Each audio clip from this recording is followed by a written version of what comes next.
Once upon a time, in the vast African savanna, lived two best friends, Zumba and Quincy. They were both zebras and loved going on adventures together.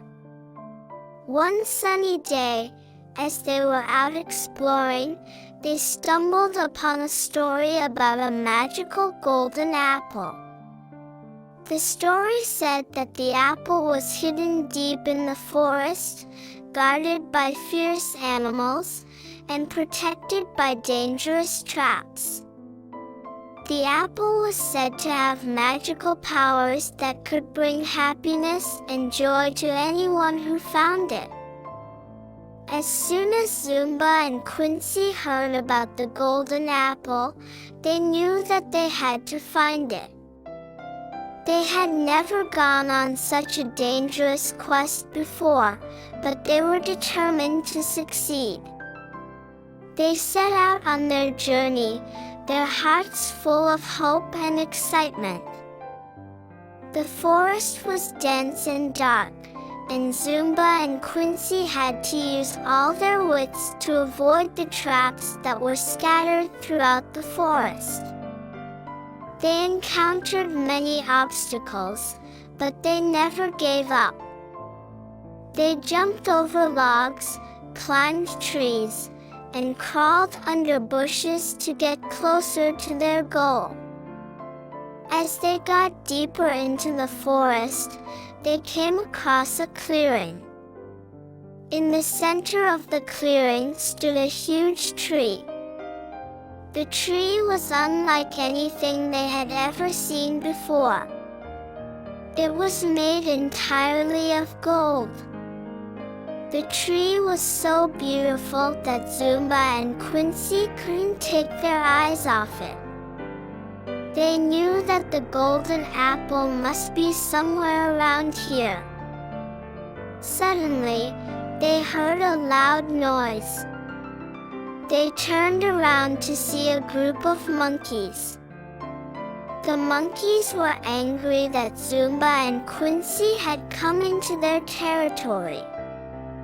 They didn't want anyone to take the golden apple.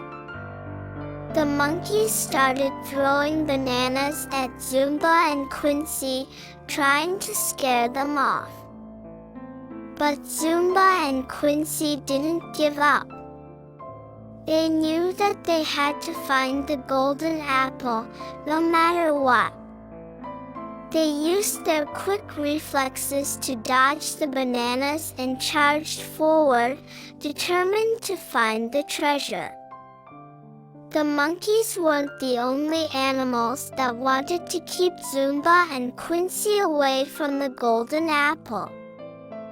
They encountered snakes, scorpions, and even a crocodile.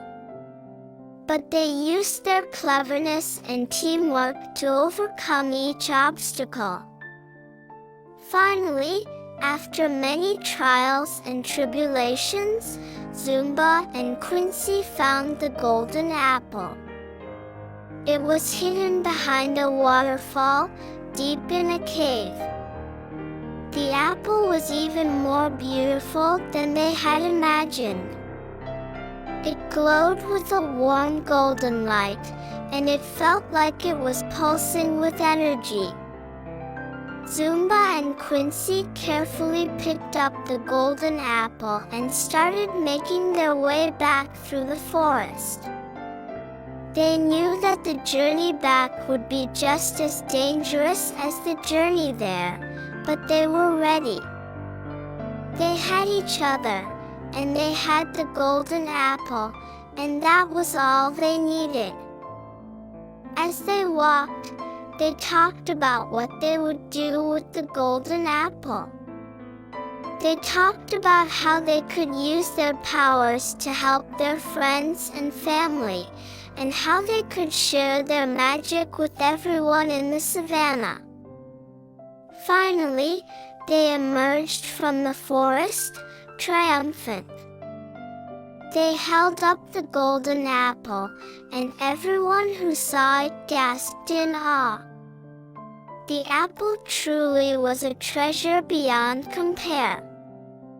From that day on, Zumba and Quincy were known throughout the savannah as the zebras who had found the golden apple. They became heroes to all the animals, and their story was told for generations to come. The end.